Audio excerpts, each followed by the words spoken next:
Hello. Thank you so much for joining the Enneagram and Marriage podcast. Today's a very special episode features Melissa Thompson. She is a coach as well as Enneagram and Marriage certified, and perhaps most relevant to today, also certified in working with narcissism. And she is such a gift to us because not only can she help the empath who is stuck with a narcissist, she also knows how to treat NPD and has done training at the Bessel van der Kolk training as well. So I'm so grateful for Melissa to really walk with us through her gift of working with narcissism. I have to be completely honest, when my clients need help, I always send them in her direction for this because, yes, there's a human tendency of narcissism sometimes, right? But really, NPD is a deeper issue, and people are just terrified when they come with this. They're just it's just really hard. So it is such a gift to have Melissa. And I'm always encouraging her, get your self-care because you're doing such a good job of helping so many others. So make sure you guys too get your self-care. Continue on with us on Wednesday. We have our new sexual instinct series going to be starting up, and that's an important one that you guys have been asking for. And I am hearing you. So we're going to start that on Wednesdays and continue our topics on Mondays. But I also have our deep dive episodes for you Wednesday, and we're reopening the collective soon too. If you're just like, I just need some time with you, Krista, I need some time with coaching and with the group, that is what we're there for too. We love to get you your self-care, your one-to-one care for your marriage, and also the group care so that you can hopefully come out well-rounded and really trekking along on your goals and your glow together too. So that is our big picture here. Check out the show notes for Melissa. And I'm going to go ahead and turn our convo over to her in a sec. I just want you to know quick background information. In the Journal of Personality and Social Psychology 2023, there was a study done that shows that men are a little bit more likely to have this issue of narcissism than women, but it's 7.7 to 4.8. So both can. If you hear Melissa reference he, that would be why we get more calls in that direction. Men, when they have it, are a little more towards the exploitative, entitlement, leadership, authoritative voice. And then women and men both do the attention seeking. So can be any personality type, any Myers-Briggs. What we all want to do is come in with more compassion, more love, more gentleness, these good features we've already been trying to put on. But now Melissa's going to help us when we're actually working with somebody who is not doing their growth work, and we need the help. And I am so glad she's here to help us with that, as well as to talk about the spiritual layer too. So let's talk to Melissa. Melissa, thank you so much for joining us for the Enneagram and Marriage podcast today. Thank you for having me. I was very excited when you texted me about this subject and having me on here. Thank you for taking this precious time away from your clients and your busy work. This is part of the work, right? It's learning and it's educating and it's talking and it's validating. And so that's what we do. And so Mm. when you brought this to me as an opportunity, I was like, yes, okay. Not that I like the subject per se, but I love to talk about it and make light of it when I can. Oh, well, right. And it was a long time coming for somebody like me who deliberates forever, as you know. When I finally was ready, I think we've been talking about this episode for over a year. Mhm. You were But I ready. figured if it was meant to be, it would be, and when it was, God's timing, it would happen, so mhm. Thank you. And that's exactly what happened. And I saw it unfold and I was like, this is the perfect time. Thank you. One of your specialties, as our listeners know, because I mentioned it before you came on, and they've probably heard you on your other very popular episodes here, Cool. is narcissism. And you're so gifted. You have additional trainings with Bessel van der Kolk and Peter Levine. And you have clients to where when I literally, you and I know just a couple weeks ago, I had a client say, hey, I'm struggling, found out he's a narcissist. I had already had the inklings. She hadn't received it yet. And you were the specialist. And she knew to Oh, ask, do you have somebody on your team who does this? And I was like, yes. And I was so happy. And I thought, with your permission, we could just start a bit with your story on why this is such a passion to you. Would that be okay? absolutely. I Oh, never sought out for this to be my yeah. passion, right? It Mhm. just, it kind of grew. It birthed itself, and it's something that I see such a need for, right? Our culture is saturated with narcissism, the word narcissism, and I do believe that it is flippantly used and it is overused at times.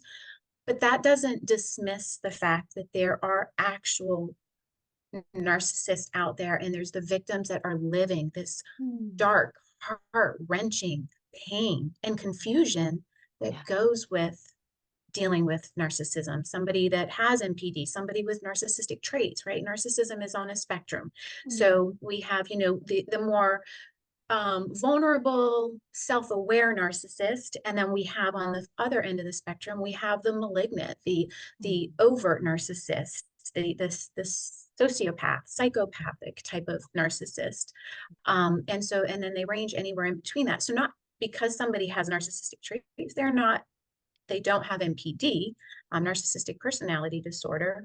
I think we all display narcissistic traits at times. And now we live in a world where it's this, right? We're on the camera all the time and we're doing videos and highlight reels, and it's all about us, right? Self-promotion constantly. Mhm. And so, it's hard to not have a world where there's a lot of narcissistic character traits out there.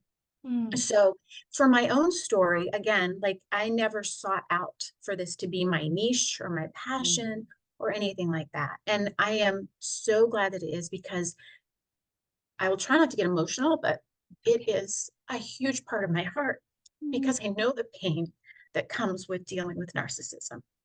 Yeah. And I see my clients come in.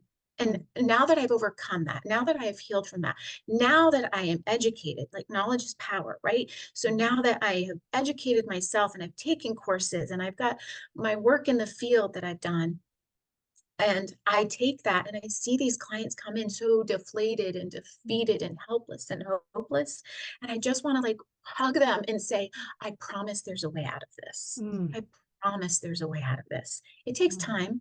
It's not easy, especially when you are in a relationship with a narcissist. It's very hard to kind of overcome these things. First thing I do is say, educate yourself, research, start watching videos, start watching YouTube. I remember for myself, the first time I heard the word narcissist, I was like, what is that? Because I was dealing with a narcissist. And so I was like, what is that? And I remember just diving, deep dive. I could not gather enough Mm. information. And what that did for me was it validated me. I Mm. wasn't the crazy one. And that's what narcissists will lead you to believe. You're sick. Mm. You need help. You're damaged. You have the problem. You need to fix yourself. And Mm. they make us feel so crazy. And Mm. they distort our sense of reality in the worst way. So why do we pick narcissists? I always say that there's the empath and the narcissist dance, right? Narcissistic dance. And you Mhm. really can't have one without the other because they feed off of each other. Mm. I am an empath, but empaths are created, and usually they're created because of trauma from their childhood. We learn to not obsess, but assess the world around us, because that Mhm. gives us safety. We read Yeah. people all the time and their energies, facial expressions, micro expressions, their body movements, tone, what they say, what they don't say. We're constantly assessing that so that we can feel safe, right? There's a Mhm. reason for that. It's because we grew up in dysfunction and chaos and abuse and neglect and addiction, or whatever that may be. Yeah. And so the empath is created that way, but so is the narcissist. The Mhm. narcissist is created because they're dealing with abuse and neglect and abandonment, big T's, little T's. And it may be that they're experiencing it personally by their caregivers, their parents, whatever it may be, Mhm. or they're watching it, right? They are sitting watching all of this happen to somebody within their internal family. Mhm. And their message they say to themselves is, I will never be controlled. Nobody will ever make me feel that way. I will never be wrong. And nobody will ever tell me that I'm wrong. I will be perfect in every way.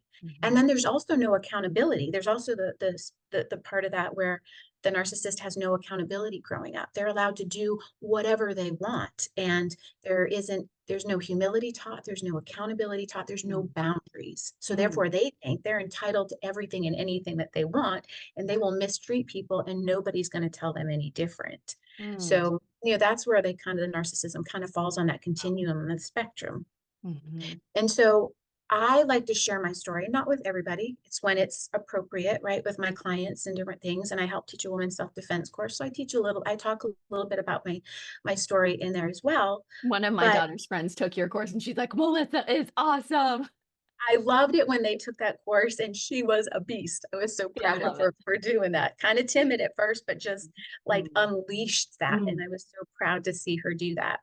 Mhm. So one of the reasons why I share a little bit of my story is because what it does is it takes people from like a timeline of why we choose the empath, why we choose the narcissist. And Mm, one of my favorite quotes is, the nervous system will pick a familiar hell over an unfamiliar heaven, right? That's mm. Yeah, uncomfortable to us. Safety to me, a person that was stable, right? That was logical, yeah, that was so uncomfortable to me. yeah. And so that was boring, right? Mm, My brain needed the highs and lows because of the way that I grew up and what I grew up in. My brain, that was that trauma brain. It needed the high, the low, just like a drug addict, right? We yeah, don't want that. We don't look for that, but yeah. it's what our brain is conditioned and hardwired for. We don't know calmness. That calmness place is very awkward for us. And Mm, so growing up, as you know, my biological father, he was a drug addict and he was a drug mm, dealer, and he was always getting in trouble with the law, with SWAT teams and police coming to our home gun pointed. And this was me from birth to, till I was a toddler-ish. And they had a very tumultuous relationship. And so my mother and my father did because of this. mhm, He ended up leaving mhm, when I was about three-ish or so. And my mom remarried, and he adopted me when I was in second grade. And I remember feeling like my dad, my biological father, even though I didn't understand the depth of how sick he mhm, was going to come and fight for me. He was going to save me. He was going to fight for me. And he didn't. He signed me right off. mm, And I remember being devastated. I was thrown away like a piece of trash, mm. right? Yeah. That was his moment to show me that he loved me. Because as a little girl, I thought, he never fights for me. He's never around. He's not a part of my life. What did I do wrong for him to not love me? Because, Mm. children were very Yeah, self yeah, take it on. inward thinking. Everything is about us. Yeah, And so not realizing that he was the one that was sick. And yeah. so, and I remember that, like, I still remember vividly, I was devastated that he didn't fight for me. And they were celebrating. And I remember even kind of being like sad about it. And I was kind of brought up to me like, this is a good thing. This is a good thing. Right. And Mhm. I remember being just soul crushed by Yeah. this Mm, discard, right? What I viewed as a discard. Now I see it as a mm, blessing, right? mm. That he wasn't a part of my life. Yeah. And then my father, he was abusive to me. Mm, In every way possible. And so that was a way that I grew up, like always on eggshells. My boundaries were never honored. They were always crossed. And so mm, growing up in that, I didn't know what a healthy relationship was. mm, And so I did meet somebody that was healthy when I was young, mm. and I self-destruct sabotaged that relationship because it was healthy. And I Yeah. had no idea what my emotional injuries were, my trauma at that point. So I self-sabotaged that relationship. Mhm. And it was too safe and it was too boring. And I remember saying, can we just fight about something sometimes? Yeah. And Just that's get how my my cortisol brain spike. needed that high and low, Yeah. and I Yeah. wasn't getting it. And so then I fell into another relationship, and this relationship was controlling and entitled and prestigious. And I'd give you the world, and love bombing, right? That love bombing that narcissists do, Yeah. right? They'll give you the world. They're the best. You're Mhm. the best of the best. They want to hear everything that you have to say.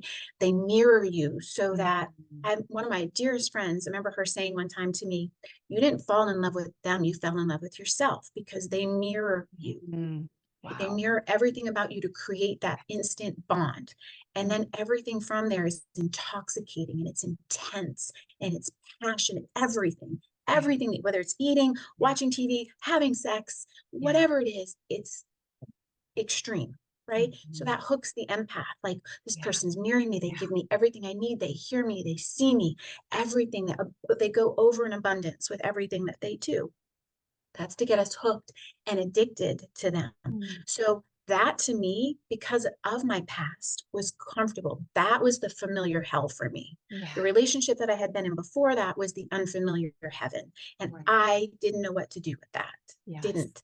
So this, I fell and I was like, ah, this is what I know. This represents my father. This represents Mhm. this. This is comfortable to me. And so that's what happens with a lot of the narcissistic or narcissist victims, is Yeah. they've got father or mother injuries, and they have other relational injuries and different things like that. And they prey. They are predators. Narcissists are predators. And they prey on the victim. They prey on the vulnerable. They prey on the broken. They prey on the weak. They prey on the caring and the giving and the soft-hearted people because they know they're going to rope them in. They know that they can get them addicted to that. And they can take somebody, an empath that is strong and independent and forward focused, goal focused, right?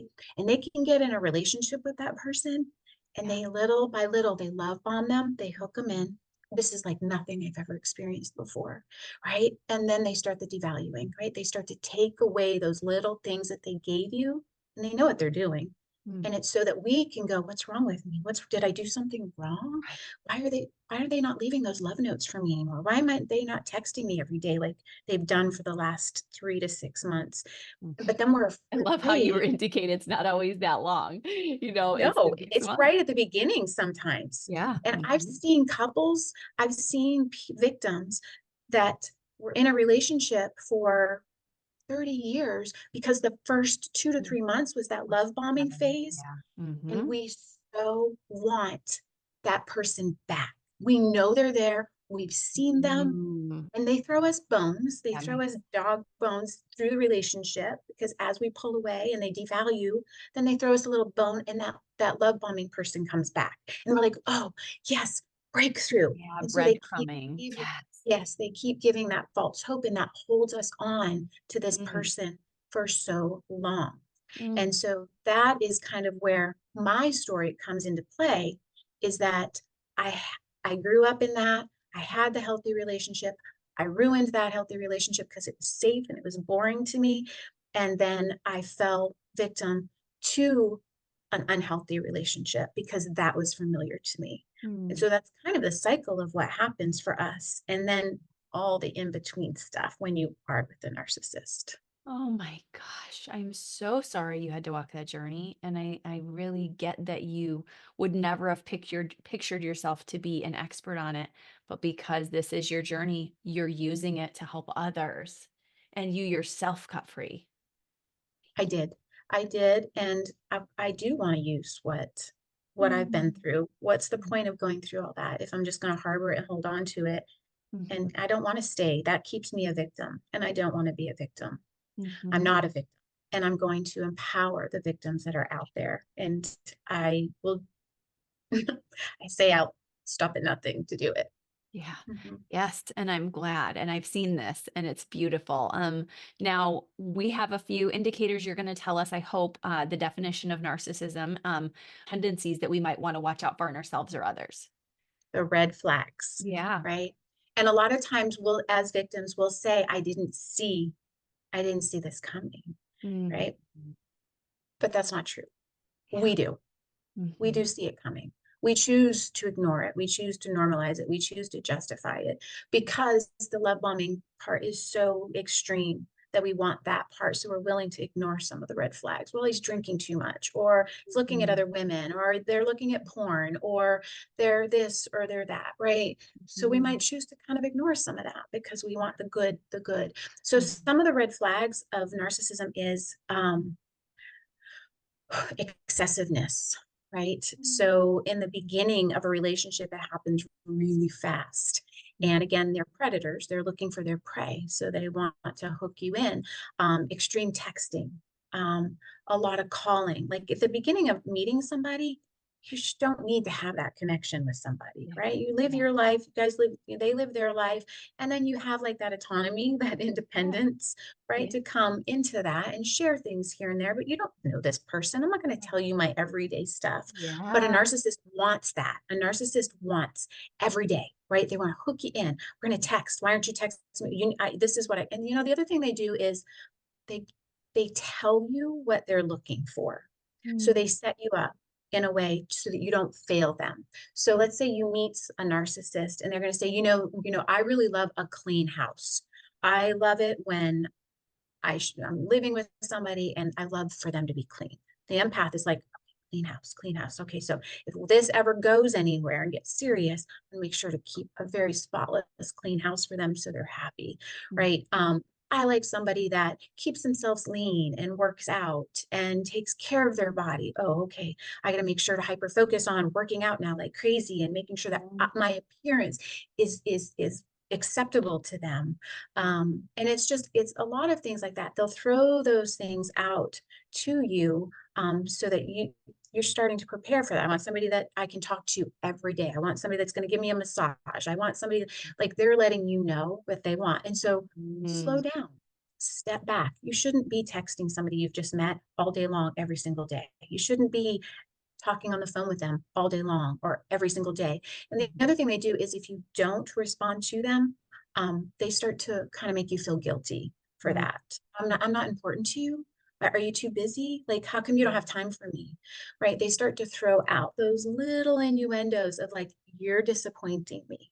mm, Right. mm. And that makes us want to step up and say, oh, okay, well, then I better make sure. Oh my gosh, they just texted me. Excuse me. I have to respond to this. Yeah, right. Right. Then there's that fear that they start to Mm, instill in us, like, because we want their approval, right? The twos, right? The heart triad, like, mm. we want Yeah, love and self-worth and approval. yeah. And so if we don't realize we're in this unhealthy place, or that there's these red flags, or we're like dealing with a predator, we're going to do whatever that predator, narcissist, Mhm. grandiosity person wants Right. And I think to. of that FJ, which we talked about on the Myers-Briggs, that Yeah. is like, I want to make all my outer world beautiful and I will empathize with your feelings so much. And that's a lot Yes. too.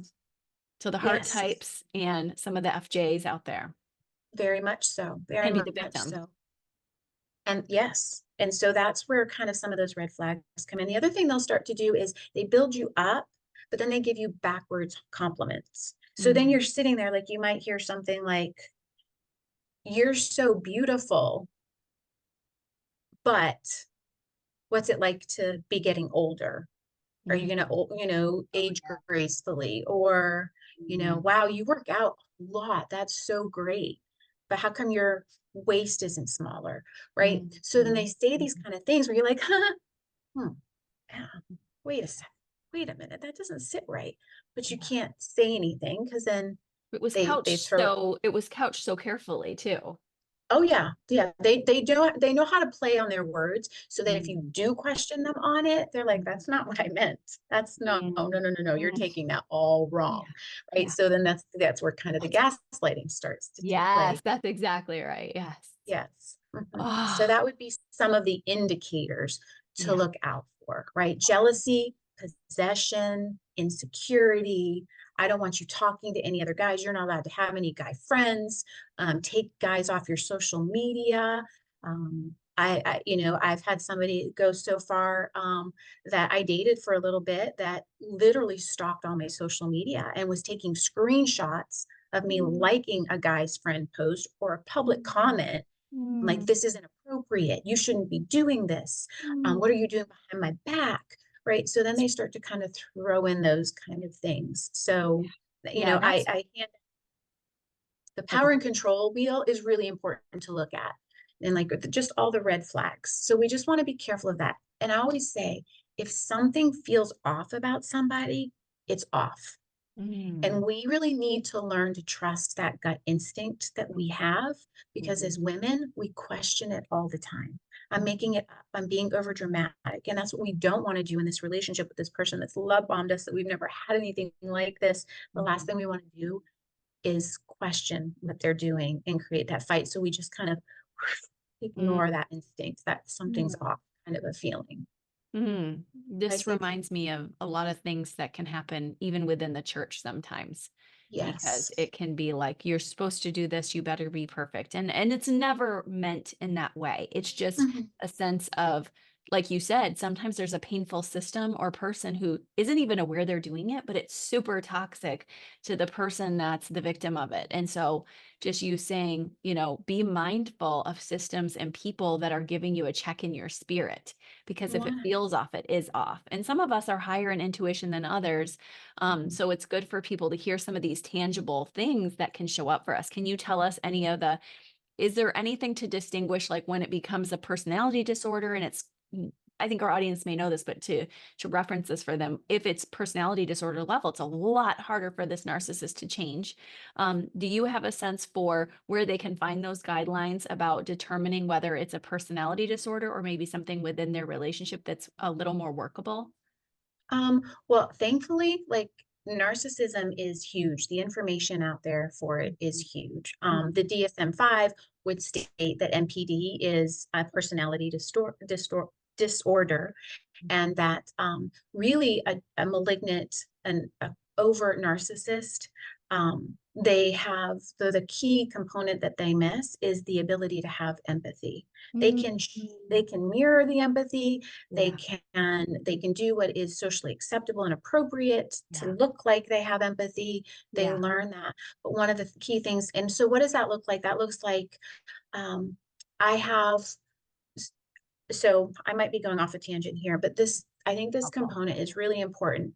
And when I've said this to people, they're like, were you in the room with me when I was fighting with my narcissist?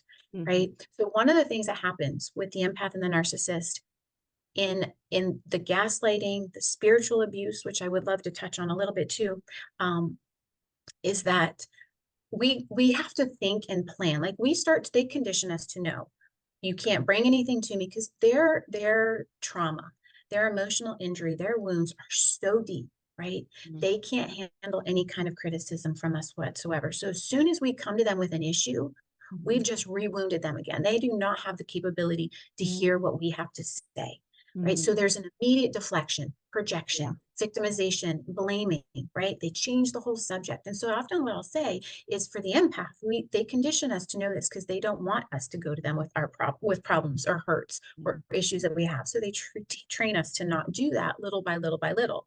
And so Mhm. we get to the point where to try to talk to them about something that hurts us or bothers us takes days, Mhm. right?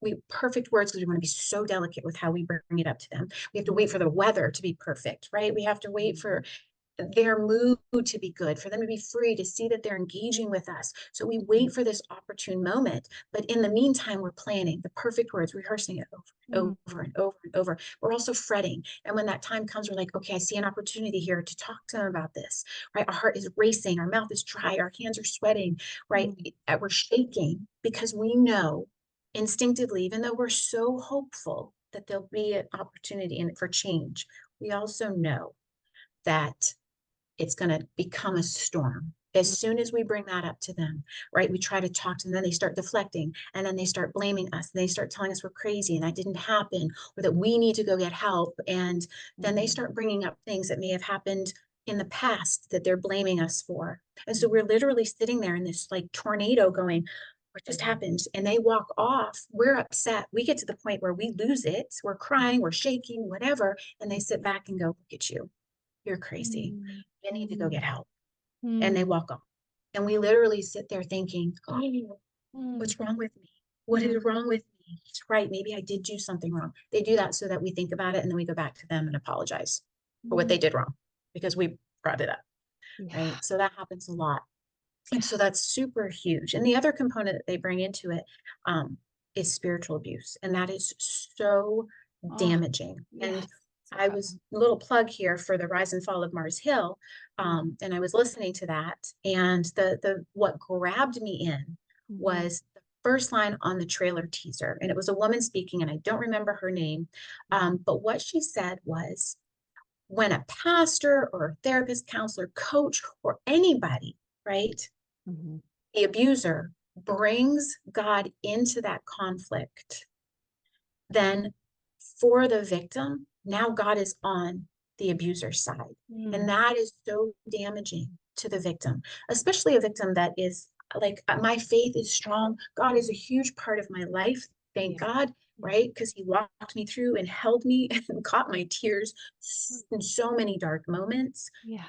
Um, but that one safe thing that we have, right? That abuser comes in and now turns God against us Mhm. and puts God on their side. Mhm. And that is so confusing and so damaging. And they'll say things like, oh, I don't know if God would want you talking like that. You might need to read the words. They bring God in. And pastors do this a lot of times. And church is a wonderful place. It's a place to learn about God. It's a place to fellowship with other believers, right? Like-minded believers. But there is a lot of spiritual abuse that happens. And I truly believe that's because pastors do not understand the depth and the damage that these narcissists do. Because these narcissists go to church and they put on the show, Mhm. right? They are good Yeah. Christian men or good Christian women, and they're leading and they're doing this and the shaking the hands and giving the hugs, and they even volunteer, right? Mhm. Does that make Mhm. them look good? It makes them feel good. They get the pats on the Mhm. back. That's all Mhm. narcissists want, anyways, the accolades. That's what everything is about for them. But so, I've been in church and I've listened to a pastor sit up there and say, turn the cheek, right? 70 Mhm. times 7, we have to forgive. God hates divorce. And yes, he does hate divorce, right? Mhm. It destroys, it breaks up a family. But Mhm. God also hates abuse. Mm. And God has a blueprint of how a husband is to treat his wife and how a wife is to treat her husband. And when you're in an abusive relationship, it doesn't fall in the guidelines of that blueprint at Right. all. Right. And that is not God's design. But Mhm. we have faith and we don't want to disappoint God. So we stay in these abusive relationships because of Mm. the guilt, because we don't want to Yeah. disappoint Him, because we're supposed to forgive and be the bigger, better person. And that God is going to love. And I am not an advocate for divorce by any means, Yeah. but God loves us no Mm. matter what we decide to do. And that Oh does my not. gosh, thank you. Yes, I've had to mention that to clients so many times. God loves you more than your marriage certificate. He has talked to even specific examples for us biblically for those who share our faith to see this is a woman he's talking to who's been married 5 times, and yet he still wants to bring her life. It's not about that for God. It's about us with him. And I love that you just shared that. Unfortunately, we don't always get that message. So hopefully we're educating pastors and spiritual leaders and directors right now too, who may be just more familiar with the anecdotal narcissistic training. Like you said, there's a lot of information out there, but not all of it is good. And that's why I love that you've done some of your work with, like I said, under Bessel van der Kolk, Peter Levine. These are our somatic experts out there. Body keeps the score. Like, that you're getting good information with Melissa here. What do we do when we are tempted to have that experience of freezing or fawning? We know, as we mentioned, this is the typical stance for a heart type. And also, I am an F on the Myers-Briggs. And so, for any of us who's a feeler versus a thinker, we may tend toward that sometimes. And my son did it the other day, and I was just like, oh my gosh. Like, and I talked to Wes, I said, we have 3 FJs for kids. We have to work on this. So, what can we do when we find ourselves in that freeze or fawn? Well, we find ourselves in that freezer fawn. That's like a self-preservation. It's actually a coping mechanism, right? It's like that escape for us. We shut down. We're trying to find safety. Mm. And so I think that self-awareness is important, right? Learning like what we're feeling at that time. And normally when our amygdala is going off and those alarms are going off, we're not thinking logically. The prefrontal cortex has gone offline, right? And when we've lived in a lot of trauma, our amygdala is hyperdeveloped and our prefrontal cortex is underdeveloped. They don't read each other, they don't Mm. balance each other out. And so I think it's super Mm. important. Like I teach my clients even that, to be aware. Like let's think of our brain as a computer, right? When we're dealing with trauma and we get Mhm. triggered and our nervous system is trying to, it goes into that fight or flight or fawn response, right?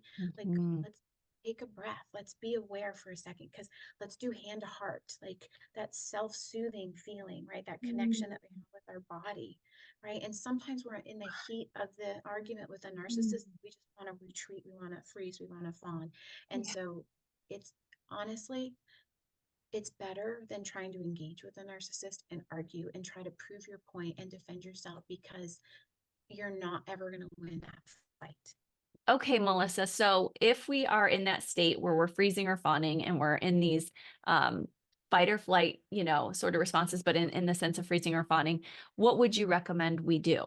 Freezing and fawning it's a self-preservation mode, and when Mhm. we do that for ourselves, it's usually because we're in a place where we feel threatened, like our environment around us is making us feel threatened, so we shut down. And that does happen a lot with a narcissist. And I think when we're engaging and there's that conflict, I think what's vital to understand when you're in a relationship with a narcissist of any kind, whether it be work, family, friendship, romantic, you're never going to win with a narcissist. They won't let you Mm. win. Mm. And so the best thing I can say is let it go and give them nothing. Don't let them know what you're thinking or feeling because they will use that against you. But the Mm. freeze fawn effect is definitely, it's again, it's that self-preservation that we fall into. And that is common in that type of relationship, in a toxic relationship like that. Okay, so it's building that up, your beautiful self-defense classes. So taking self-defense classes where people are getting good counseling and coaching, which you do virtually too, which is amazing, right? I do virtual, I do phone, I do virtual, FaceTime, Zoom, in office, Mm. whatever is convenient for my clients all over the world. I'm thankful that I have met with clients all over the world and within our country and state. So Oh, that's yes. And you also even support through your social media handles if you want to share any of those. got Facebook and I've got Instagram and I've got TikTok. And Um, those are in the show notes too. So that's o- helpful. okay, perfect. Oh So my gosh. yes, I like to put out information, but I also do a lot of funny stuff to kind of make light of a very heavy, dark topic to make it relatable for people. Um, Oh, because you know they're already going through such a hard time. yes, very much so. And they feel like there's no way out. And they really feel, the victims usually feel very crazy and they feel like they're losing it. And their whole world has been turned upside down, the sense of reality that they have about themselves and who they are. And they truly think that there is something wrong with them. I had somebody say to me one time, remember, you're not crazy. You left the crazy. So, Mm. it's true. We are enablers, and that's a whole different topic. Mm. And so we're codependent, whole nother topic. Mm. But usually when that just kind of like strengthens those reins when we're in a relationship with a narcissist. So, Mm. one of the things I think is really important, one of the things that I ask my clients a lot of times is we want to get to like the root of their trauma story first.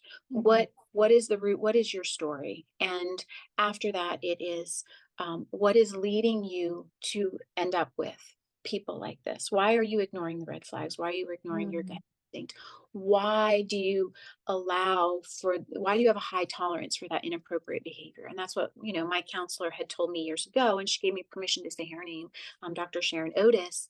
Mm. And I thought I had big shoulders and I thought I had a big heart and I thought I was very forgiving. And I was very proud of that because I could keep tolerating all this Mm. abuse. And Yeah. I the right thing to do. And she looked at me one day and said, no, you have a high tolerance for inappropriate behavior. And that was like an Mhm. uppercut to my gut and it knocked the wind out of me. And for a week, I was mad at her. And I went back, I'm like, I had been mad at you all week. And she was like, I know, you know, I she love said, her. good, because it made you think about it. But she was right. She was right. I had a high tolerance for inappropriate behaviors, but I was conditioned and groomed for that my whole life. Mm. So of course I was going to have a high tolerance for their inappropriate behaviors of me because it was Mm. something I had to fix. Mm, mm. My gosh, that's so good and so helpful for people to be sitting with that. And even if your temperament, where you're hanging out in an unhealthy part of your personality, you might be checked to the heart in a good way today, where you're like, I've been too picky about this for this. I've been too demanding. I've been making my spouse walk on eggshells. And I like that Melissa understands that there's a depth for you too to work on yourself. And I think you do want narcissists to work on themselves too. Am I right? Yeah. Yeah. This is a deep seated personality disorder. Don't hold your breath for change on Don't that. hold your breath. Don't keep hoping for it. Praying is good, yes. Yeah. And God will do anything He wants in that person. That person has to want it. Yeah. And a lot of times they don't because they don't have the capability, the ability to look at their internal wounds, to look at their past. They glorify everything, grandiose everything, glorify everything. Everything's perfect usually. And so they Mhm. don't have the ability to look inward to say, wow, I've got some trauma work I need to heal and to work on. Never gonna happen. Yes. And Never that gonna doesn't mean they don't have value before God, but it means you don't want to be in a relationship with that person. I they're my favorite Bible verse is Titus 3.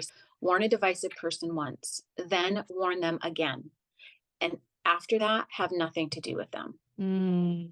So the Bible gives us a blueprint of Mhm. how to deal with divisive, Mhm. abusive, destructive people. And Mhm. so that I love that Bible verse Mm. because it's giving permission to Mhm. to us that have this faith that we feel so guilty, but not even the faith. There's other people that just are so loyal and dedicated. They're going to stick through no matter what. Yes. It's not always that's not good for you. It's Yeah. not always good for us. And yes, narcissists are loved by God. They are children of God. They are loved by God. But here's what I tell my clients. let God deal with them. They're not your responsibility. They're not your Which is so good for a two who's like, I'm God's right hand. And you're like, correct, you're not God.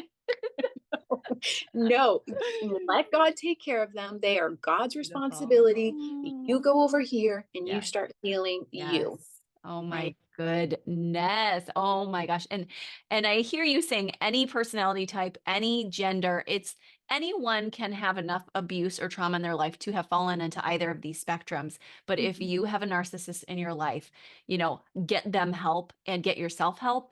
And if they're an NPD, get out of there. Let God Yes, have them. yes, because a narcissist will go with you. Narcissists get help because they're forced to get help. They don't Mhm. go because, "Oh, you know what? I have a problem and I think I need to Yeah. deal with this." That's not Yeah. gonna happen. They're forced. They're given an ultimatum, they're put up against a wall, Mhm. and they're Mhm. forced to go in to get help. And they'll Mhm. usually go in for 1 or 2 sessions, and then Mhm. they're out of there. Like, they're like, "This Mhm. is I'm not gonna have Hard to somebody." work with. Right, Yes. right. So We've talked about that. mhm. So, But it's hard to also work with, as but our yeah. position, we're walking in a lot of trauma and Yeah. suffering with our clients. Yeah. And Yeah. so, as coaches and therapists and counselors, anybody in the mental health field, we also have to kind of step back and, kind of look at it that from that way too. Like these people are coming in and narcissists are deeply wounded, right? Right. So Right. we have to take a moment to like regulate our nervous system, Mhm. right? Before we go into session with them, because Mhm. otherwise we get triggered and those triggers are um um, passiveness and Mhm. quietness or Mhm. anger and defensiveness, right? And so we Mhm. have to We be cross really careful, boundaries. right? But we have to Mhm. be really careful that we are regulating ourselves, like settling our nervous system or vagal before we go in there so that we can Mhm. look at them with compassionate eyes because them triggering us that does not help them and it does not help us. Mm, my Right. gosh. So to hear that church leaders, hear that people who are counselors, coaches, and that's why we also love our inner circle times. And I love my local time with you because we have to do our decompressing. And that's so helpful, Melissa. I know we're ending, but thank you. I love that we have your contact info. I know this is going to be life-giving conversation. We cannot thank you enough for your time here today. Oh, thank you. I wish we could do this for like 3 hours. Like I have so much to say Oh on my this. gosh, you guys, maybe So we need to look at that sometime. I'll be listening. Audience members, tell us if you want more of this, and we'll be very excited to serve it up, right? I got lots to say. I have so much to say about this subject. All right, thank you, friend. And guys, contact her. All Thank you, right, Crystal, so much for having me on. thank you. Bye. Thank you. Bye. Okay, well, thank you so much for tuning in. I hope this episode has really opened your eyes to what you can do if you're feeling stuck. And I also hope you'll take one tip to just grow with from today. You see, Melissa's got everything you need in the show notes, and we're so happy to help you on your journey. Thank you so much for tuning in today. Cannot wait to open the collective next Monday and also talk to you Wednesday for our sexual instinct series. Okay, see you then. Bye bye.